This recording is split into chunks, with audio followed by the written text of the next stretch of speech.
Sementara itu, menjelang Natal dan Tahun Baru, okupansi beberapa hotel di Kota Palembang meningkat hingga 50%.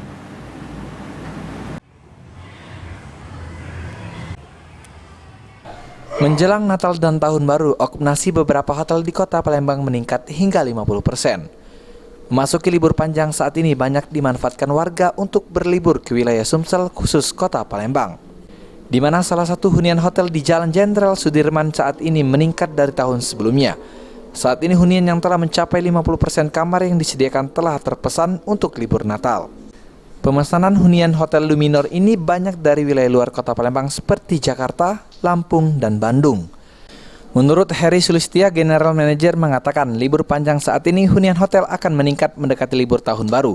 Pasalnya dengan adanya promo-promo yang akan diadakan dan konsep baru akan menjadi daya tarik wisatawan. Akhir tahun per hari ini alhamdulillah itu okupansi kami sudah on hand-nya di 50%. Dari total kamar kami itu ada 72 kamar.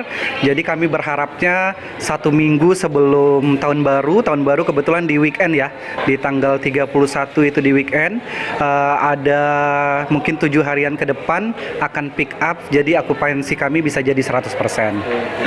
Untuk promo yang kita tawarkan sendiri apa aja Mas?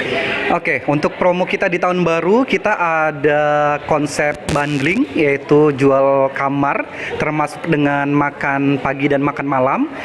Kalau misalnya ada teman-teman yang mau ke Luminor Hotel Palembang tidak mengambil kamar juga bisa.